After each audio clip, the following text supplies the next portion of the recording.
So I got something new for us today. A tier list. You've probably seen a few people do these kind of things, like Saber Spurk, Gilly the Kids, uh, Catty Karis, someone else. Okay, yeah, there are plenty of people that have definitely done these kind of things, but I've always watched those videos and I thought, you know what, it would be pretty fun. I always think these kinds of videos would be kind of interesting to do. That I don't have much to say on it. It's just like you just put pictures on the things, and it's like, yeah, it's all that.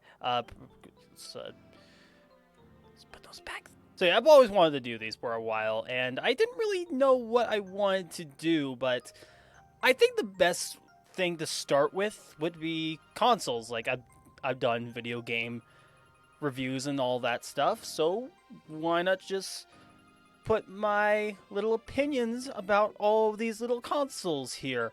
There are a few that I've not touched, so there's going to be a no opinions. Speaking of which, let's talk about the tiers for a moment. So you got the S, A, B, C, and D, obvious, and I put little words next to them. Words, I could probably word that a little better, but let me explain these for a moment. I mean, terrible. What else? What else do I need to say? It's terrible. Okay, all right. Good. They're pretty good games. Systems, not games. Systems. You know what I mean. Great. These are just good, great console. Almost perfect. And then the S tier, the perfect as is, as in, I love it the way it is.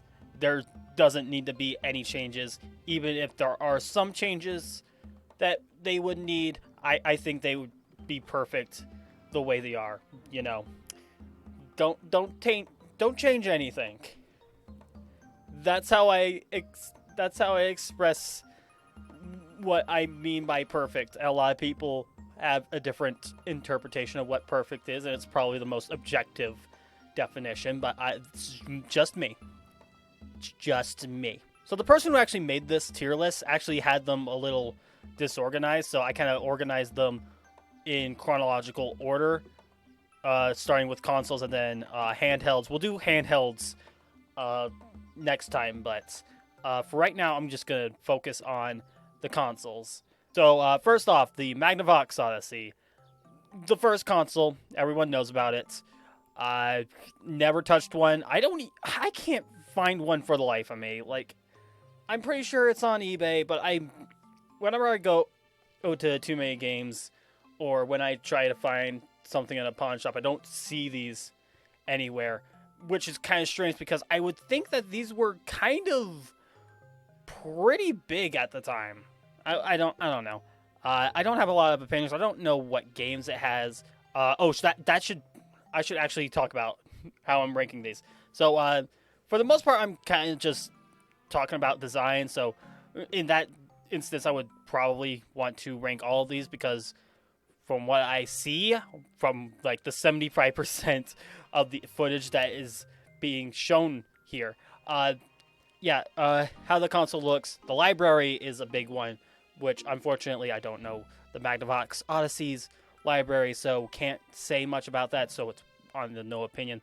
And I've never tried the controller. I'm going to rank the controller as well, because when it comes to the console, that's kind of the three main things: the controller, the console itself, how it looks and how it runs, and then the overall library. That's kind of what I'm ranking all of these on. So in that instance, the MAGIX Odyssey doesn't really do much for me there. I don't remember what this one is. Shoot. Mueller. Oh, that explains a little bit actually. When I did that, I kind of got all of these out of order. I kind of figured this was the Atari 5200. I just got it all out of order. This screwed me up. I don't know the 5200. I know a couple of the games, but I don't know much outside of that. I know that the controller is like a number pad, which a lot of controllers did around that time, including the ColecoVision. The ColecoVision, I never tried. I've never tried. And yeah, that's... again, there are a couple of games I know about when it comes to ColecoVision, but I've never tried the controller. I've never seen the console in the wild. So yeah, that's kind of... Yeah, we're starting great here. But thankfully, we're going into a little bit of familiar territory here. The Famicom, the Japanese-only NES. So, in a technical sense, I do know a little bit about this.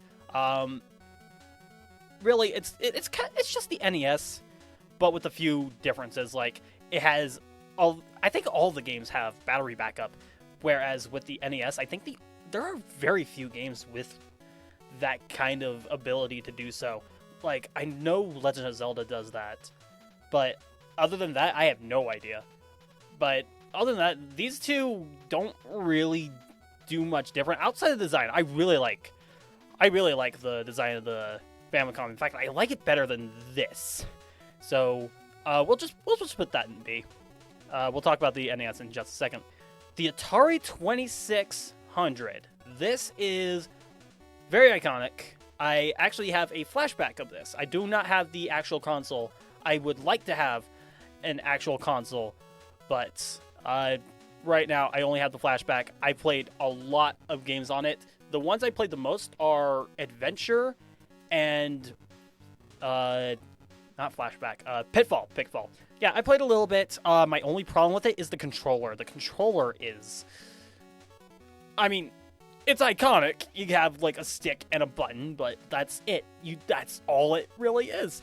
The console itself, it's very retro, but it looks retro, but it looks so sleek. I really love the look of it, and it looks so good that they're making a new console that looks like it, and it's going to be, from what I hear, as much money as new consoles. Good lord. I'm just going to put it in B right there. Okay, in television. Not one. I don't know. The very older... the older consoles I don't really know much about. That's only because I'm a 90s kid. Like, I was born in 1996.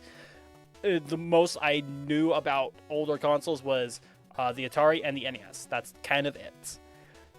And sadly, that's kind of what I know very little about. I have two windows to see what kind of consoles these are, because this is kind of screwing me up at the moment. But let's get to this first. The NES. It is iconic. It is the reason the video game industry did not completely crumble, because it was thanks to this little thing the video game industry basically crashed. Actually, because of that. The NES, it was a very important console. The controller is very comfortable. I will say that.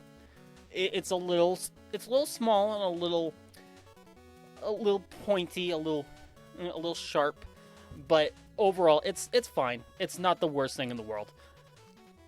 The library is very hit and miss. I don't remember a lot of great games on it. I know there's Donkey Kong, which is an arcade game, Super Mario Brothers, and Super Mario Brothers 3. Those are good ones.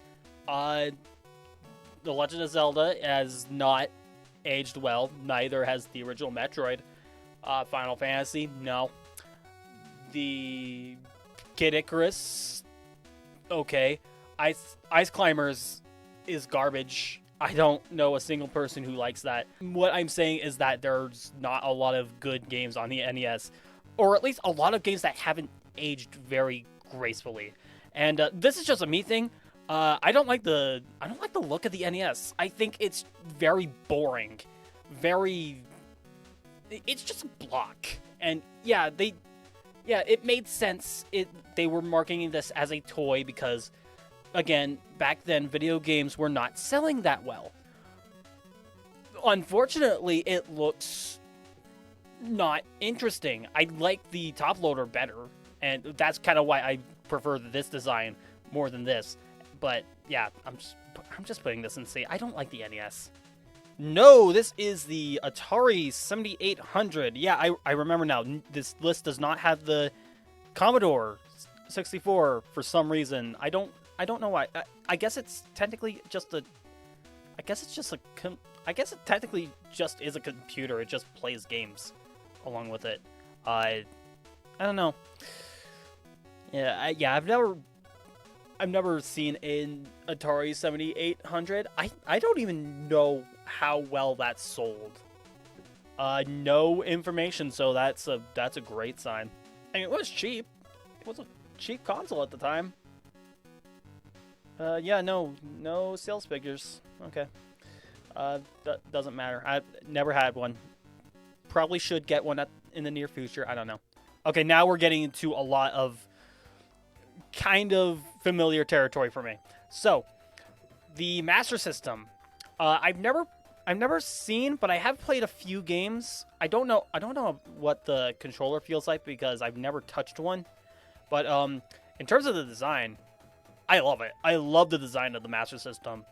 It's like a really... Yeah, they were trying to be a little edgy with it with the black and red. In fact, I think this and the Genesis kind of birthed the design, or at the very least the color, or the color palette of Shadow the Hedgehog when they made him for Sonic Adventure 2. I think that kind of that's always what I thought. But yeah, I've always loved the design of the Master System. It just looks really cool.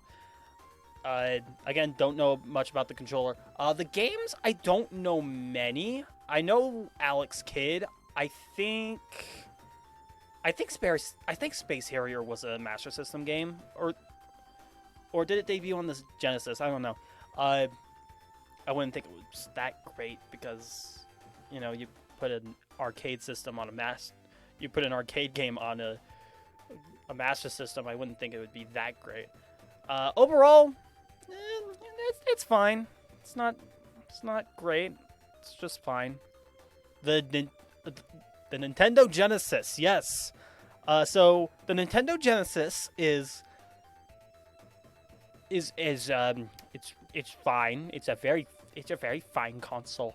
The Sega Genesis, no kidding. I would say this is one of my favorite consoles ever. I love the design of it. The controller is it's a little bulky. Like, I know a lot of people make the joke of games running so bad that you're basically running it on a potato. The controller is basically a potato. It feels like you're playing an actual potato. It's really odd. But it's not the worst thing in the world. I don't think it's...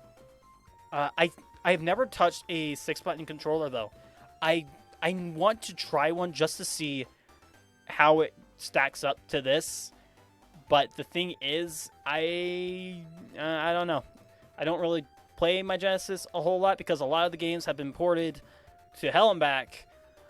But speaking of that library, really great library. You got the Sonic games, of course. You got Vector Man, Restar, Comic Zone, Gunstar Heroes. You got just a lot of quality and quantity. Can we just talk about how many games this had when it came to the Mini? Holy crap. It got freaking Wily Wars on that, for crying out loud. Like, they were trying to make their own Star Fox 2, despite the fact that Wily Wars actually did release. It was just online only for Americans. But yeah, the Genesis, S tier right there. TurboGrafx, I like the design. I've never actually touched the console ever. It's another one I need to get off of the bucket list. But when it comes to the games, I actually did get that Mini, and some of the games are just great. I really do like that library, both in the Japanese and the North American variants. The PC Engine, that's That is what the TurboGrafx was called in Japan, Jason. You should know your video game facts. Yeah, I'll put it in A. I really like the design and the library. Okay, so I'm gonna lump both of these two together because they're basically the same thing. However, I will say one thing. I grew up with both of these types of controllers. I had a Famicom. I had a Famicom style controller, and I also had the traditional SNES controller when I was a kid. I think the Famicom controller is a lot better than what we got with this very bland looking controller, and I love the buttons on the Famicom controller, and it just looks like it has a lot of personality compared to you get what I mean.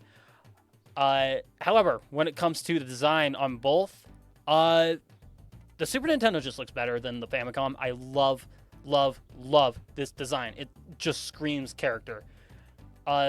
Shame that they made a second version that looks like dirt. That looks like a Super Famicom console. Just really, just like they melted it. It just feels like that. And yeah, this. I don't know what I'm saying. I like the design of the Super Nintendo better, but I love the controller on the Famicom better. I really do. But the one thing that makes these consoles kings was the library. It had probably the best library, not only of that generation, but probably the best library it's ever going to get. Like, I'm pretty sure the Switch is kind of beating that, but it just, for the longest time, it just could not be beaten by just how many great games there were. There was Super Mario World, Donkey Kong Country, Legend of Zelda, Link to the Past, Final Fantasy 2 and 3, 4 and 6, if you lived in, yeah. So many RPGs, so many platformers. You got a lot of puzzle games like Puyo Puyo, Kirby's Avalanche, Tetris Attack. You can tell this is not scripted. I cannot do unscripted for the life of me. But, just some of my favorite games ever was on this console. Like, you got Super Metroid, you got Donkey Kong Country 2, you got Mega Man X. This console was king, and I will gladly put these in the S tier. They were fantastic.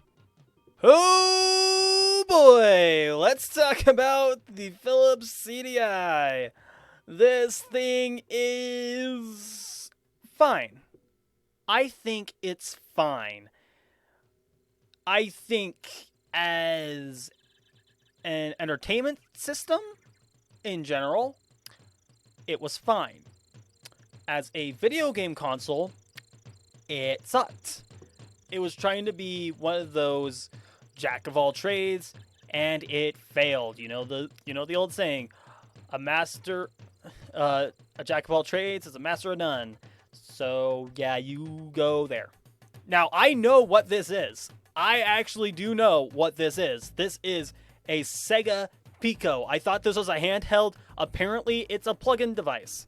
I've actually tried this out when I was working at a thrift store, and it was weird, but for an education system, it was not terrible. I thought it was pretty neat, especially for the time. It was just really cool. I like the design is weird. I don't know much about the library, but when it comes to me, unlike these consoles and the CDI, of course, I the fact that I've tried it and I didn't think it was horrible, I'll put it in the C tier. I don't know. Again, I don't know much about the library, but hey, it was fine. Okay, the 3DO I don't know much about. All I know is that the first Gex game was on it. I also know that Rayman was on it. Oh, let's not even go any farther than that. Okay, Sega Saturn. I've never touched one, but I know exactly where I'm putting you. You need to be right there.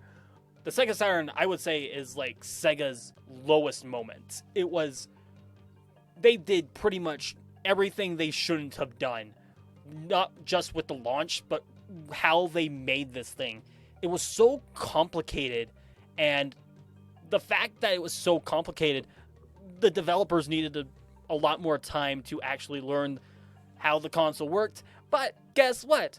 They launched the console with a lot of bad games because they launched it like 5 or 6 months earlier. What the hell? This thing was basically how they killed themselves. Sega killed themselves with this thing. And that's why I would definitely put this in the D tier. I don't know a lot of the games. Like, I know there was Panzer Dragoon, which was remade on the Switch, so it doesn't have that satisfaction anymore. Clockwork Knight, who freaking cared? There were a couple of RPGs, which I hear are fine. I don't hear much about. There was Bug, Sonic R, anybody? I don't know. The Sega Saturn can just lie down and die for all I care. I do need to get a Sega Saturn for myself, but yeah, go die in a hole. And Mood Whiplash right here, another S tier.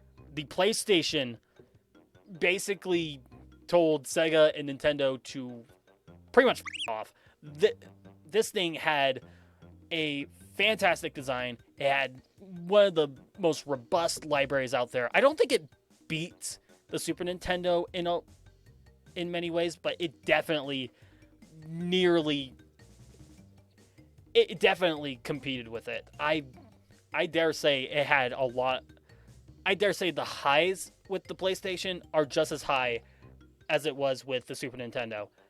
While I did grow up with the Super Nintendo, I did own one. It was the first console I had. The PlayStation, I knew plenty of people that had a PlayStation. I played so many games. Spyro the Dragon, you had Gex. There was Midway Collection Volume 2, I believe. Either that or 1, whatever had Marvel Madness. Love that game, by the way. Then you had Crash Bandicoot 2 and 3. You had Ape Escape. You had Twisted Metal. You had just so many games on this thing that were just high quality. And sure, there was crap. You had Bubsy 3D. That sucked. You had Rascal. I don't hear much about it, but I hear it was not very good. But those don't really register. The PlayStation was just great. The Nintendo 64, what do I say about you? I kind of grew up with this one. I knew some people who had it. A dentist actually had it, and I played a lot of Super Smash Brothers. There was Pokemon Snap, Pokemon Stadium, all that jazz. There were a few others. I played Banjo-Kazooie at a cousin's house. I played probably a couple other games. I don't remember a lot. I think I played Jet Force Gemini once, and GoldenEye, all that stuff. Here's my problem with the Nintendo 64 as a whole. I like how it revolutionized a lot of things. It had 4 controller support. This is the first console that actually did that kind of thing, and that was a very nice innovation. Though technically, with certain add-ons, you could get like the PlayStation to have 4 controllers. You could have the Saturn to have 8 controllers, I think. 10. You could have 10 controllers on it. I remember, or with Bomberman, but that still doesn't get you out of D tier.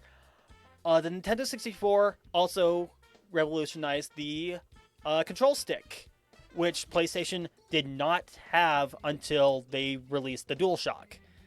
But the thing is, the controller was weird. It was awkward to hold. And really, you could have just had the control stick and the buttons. You could just remove the D-pad altogether. Even though the D-pad is basically just like the Super Nintendo controller, which is like the best D-pad any controller is ever going to have. That thing was wonderful. And the console looks fine. But the controller was just awkward. And the game selection was just bare. Like, yeah, there were standout moments. There was Super Mario 64. There was Star Fox 64. you basically had Rare's entire library on this thing outside of Donkey Kong 64, which is not good. Don't at me. I'd say it's a B. I'd say it's not great, but I don't know.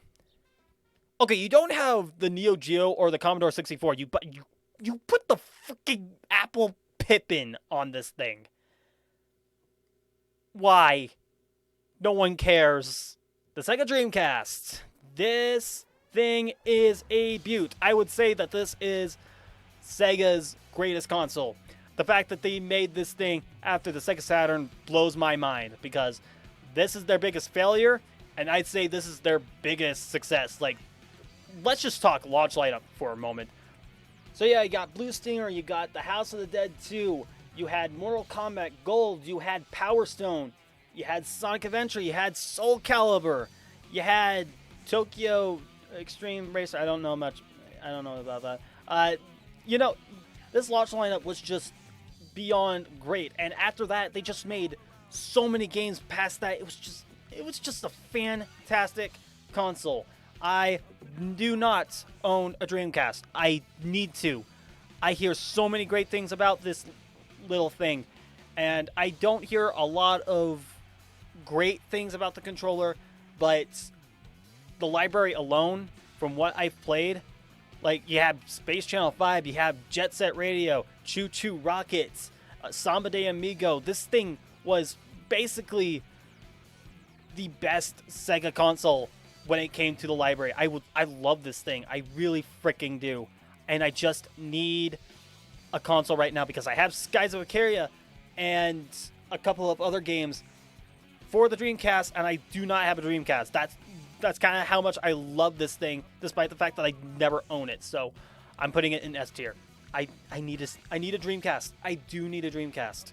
So here's where things are gonna get a little messy. The Dreamcast is the best 6th generation console, in my humble opinion. And the fact that I have all 3 of these consoles and have very not as great opinions compared to that, it's gonna be very fun. So we're starting with the PS2. I don't like this thing. I do not like this thing when we're talking about the hardware, because I have 2 PS2s, and one fat and one slim. I've had the slim first, and the power supply is jank. It was jank about 2 months in, and yeah, it doesn't work that well. And when I got a fat PS2, it was working the first time I tried it, but I was opening it, and I think the circulation was just going nuts, and when I went into it, there was like so much dust, so many dust bunnies and cobwebs, and ugh, it was gross. And after I cleaned it, I put everything back in, I push the power on, and I hear a crack. I hear a loud spark, and I hear, yeah, it was dead, like automatically dead. These things do not work. I swear the PS2s have a very short lifespan, and it's a shame because I like the library. I love the library of the PS2. There was Sly Cooper, you had Jak and Daxter, you had Ratchet and Clank, you had God of War. There was so many good games. Not a lot I can think of at the moment. I'm sorry. I'm really sorry. But I could probably look at my library. But yeah, the library was fine. I didn't mind the library. The hardware itself was just ugh. And they reused the DualShock controller, which I don't mind the DualShock controller. I didn't say much about it when I was talking about the PlayStation. That's probably my only weakness with the PlayStation. Like, I can adjust to the PS1 and the PS2 DualShock controllers. But yeah, that's probably the weakest thing about this. And I would say it's the weakest thing about the PS2 if the hardware wasn't garbage. So we're putting you in the C tier. I do not know how you got 155 million units out of you. Actually, no, I definitely do, because people need a freaking DVD player, and every time you freaking short-circuited, everyone had to basically buy you again. That's my freaking conspiracy theory, and I'm sticking to it.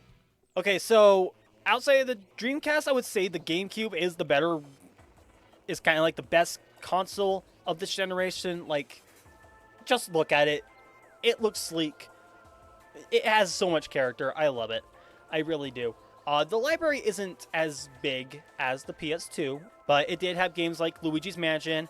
It did have Super Monkey Ball, because that was a launch title for the GameCube when the Dreamcast freaking died.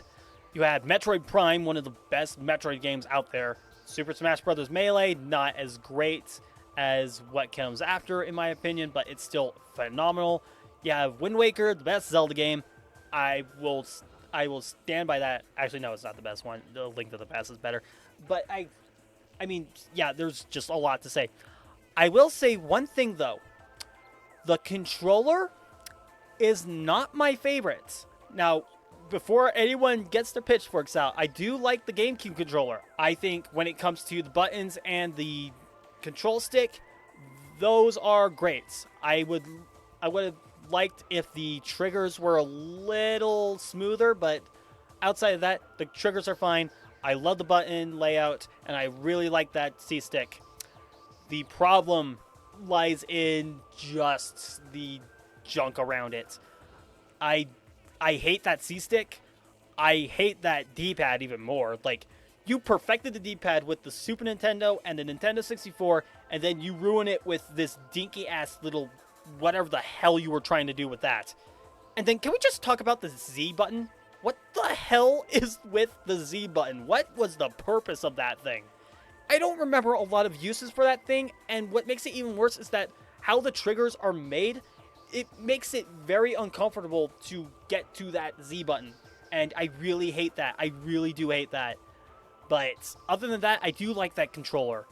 But it's not my favorite because of all of that. But other than that, I also had to mention that it just feels wonderful to hold. Just as long as you don't touch the D-pad or the C-stick or the Z button.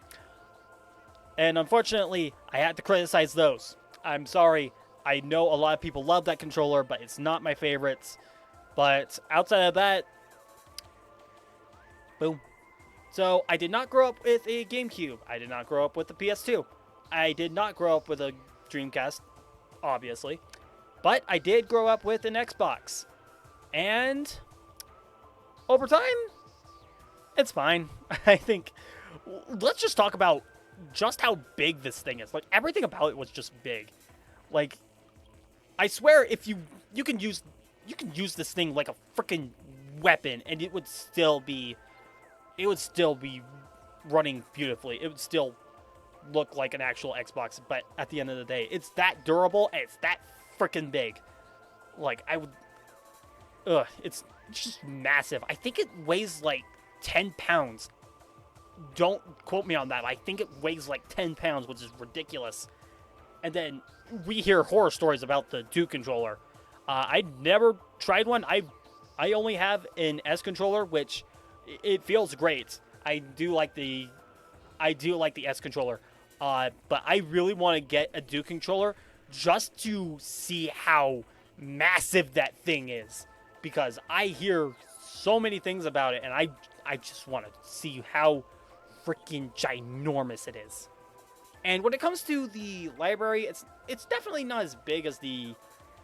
Well, it's a big library, but when it comes to the exclusives, I mean, there's not really much to write home about. You have Halo 2, of course. You got Blinks, which was a neat idea. I don't think it was amazing. Neither was Voodoo Vince. I know those two games have fans, but they weren't horrible, but they weren't necessarily the talk of the town.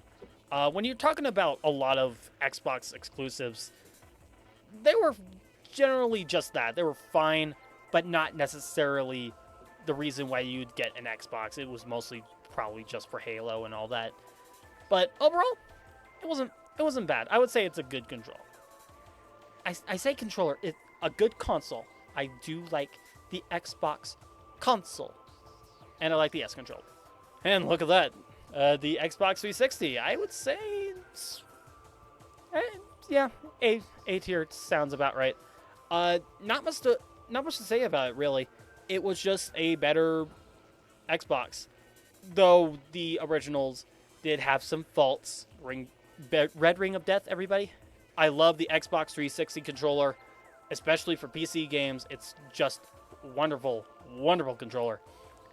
The D-pad sucks, though. It's probably the worst thing about it. And I do like the design of the console itself. It's just great. Just great. I didn't say this about the original Xbox, though. A lot of games just ran better on the original Xbox. And the Xbox 360 kind of does the same thing. It just has a lot of power going into it. And I feel like it just made it really... It feels like it just made that the definitive console of that generation for me. Speaking of which, the PlayStation 3. Raise your hand if you've heard this one before. They botched the launch with something very stupid because they were very cocky, and they failed for a while. Sound familiar? Sound familiar. But their downfall started with something completely different. This died because it was just a terrible console altogether. And this was just as complicated, but ooh, can we get that clip up? $599 US dollars. $599 US dollars. Yeah, the PlayStation 3 sucked. It sucked pretty hard at the beginning. I know a lot of people say it has a great library. I don't remember a lot, though. I remember the Metal Gear games, especially Metal Gear Solid 4. I remember that heavily. I remember Sly Cooper Thieves in Time. I remember PlayStation All-Stars Battle Royale. I am listing games that are just, Uncharted. It had Uncharted. Those were good games. You had Last of Us, which I think looked better on the PS4, but there were games. There were good games. I don't know. The other thing I need to talk about is, like, the consoles looked fine. They were complicated, but they looked fine. They reused that controller, though, which, in hindsight, I think that's kind of for the best, because if you looked at the prototype, yeah, let's just count our blessings. Console looks great. Looks very sleek. Library was fine. Mario Galaxy. Brawl. Sonic Colors. You got Skyward Sword. Got Metroid. Other M. Just, yeah. Had some good games, I think. One little problem, though. What the hell is this controller? I will not mince words here. I do not like the Wiimote. I never liked the Wiimote. I like it better when it has, like, the Wii Classic controller on it. You get a nunchuck on it. It's better. Other than that, no. Just no to this controller. All sorts of no. No, I will put you in C. No, I will not. Okay, on a serious note, I would put it in B because, again, it was just ahead of its time in a lot of places. Like, we got the motion controls, but I really can't picture a lot of games without that kind of thing. Like, Super Mario Galaxy feels great when the motion controls accompany it and not completely take over. The Wii Shop channel was really, really innovative. Like, it was the first time we could actually buy games online, which was really cool. Shame it's kind of gone now. Kind of regret not getting those games when the service died. Oh well. Again, the controller just sucks. I will not mince words there. I did not like the controller. Yeah, it was fine, but it was just kind of a disappointment the longer we kind of had it. Speaking of disappointments, the Wii U. The only thing you would ever want to get a Wii U for is Super Mario 3D World, Nintendo Land, and Pikmin 3. That's genuinely it. I know a lot of people who tolerate the Wii U gamepad. I do not. I do not think the Wii U gamepad really ages that well. It's kind of bulky. I don't like how the right stick is just above the buttons. It just doesn't feel right. The touchscreen was fine for certain games. I didn't mind it all that much. I think that was kind of like the best thing about the Wii U gamepad. But other than that, it's just kind of meh. The console, bland. Nothing interesting about it. So yeah, I don't know. Just see. Just fine. The PS4. I'd say this is my favorite out of the current console generation. I play a lot of my PlayStation 4. When it comes to 2D games especially, I love it. The controller, I had the PS4 controller right next to me, and yeah, it feels just 10 times better than the DualShock in my opinion. I love how great the PS4 controller feels. It's just so ergonomic. It's just great. I know a lot of people say it's just a slight evolution to the DualShock, and I would say no. They just improved it like tenfold. I love the PlayStation 4 controller. It's just magic. The console looks okay. I don't think there was anything great about it. But really, other than that, I do like the PS4 quite a lot. I will put it in the A tier. Xbox One. Only got it because I found it in a freaking thrift store. And overall, just nothing to really write home about. I like how they had the Kinect here. I really like how they have the Kinect here. And last but certainly not least, the Nintendo Switch. I would say that this is a very good console. I love how you have the option to play it on the TV screen or play it on the go. I usually play it on the TV screen because there's not really a lot of times where I would really want to play games on the go. I'm sorry.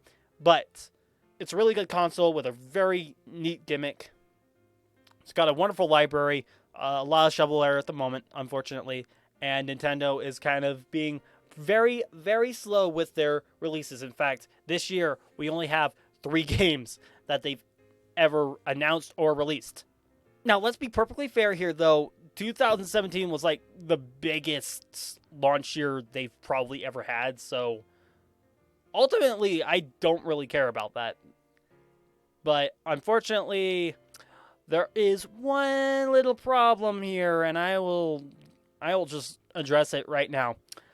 I do not like the controllers. I never liked the Joy-Con. They're just way too small, way too compact. They're technologically impressive, but that's really all they are. If you want to get a Nintendo Switch, I know it's very expensive and it will cost you an arm and a leg, but you need to get a Pro controller. Just to say, right now is like the best controller I have ever held. Like, this thing is godlike. It's the best controller I've ever touched. Like, it's fantastic.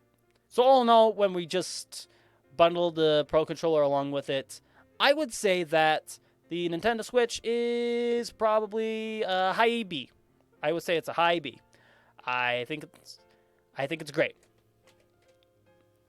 I don't think it's as great as it should be. If they get like a ton of older games on it and a lot of quality new games, I think it would be great. The problem is they're kind of just banking on a lot of the older stuff, which is kind of a shame, but what can you do? So overall, this is the tier list. I think it's pretty accurate at the moment. There are a few consoles that I still need to try out so I can get like a definitive list. In fact, give me a moment. And there you go. That's kind of the list. That's a very big wish list I need to get. Also, no, I do not own a Pico. I just don't want to get one.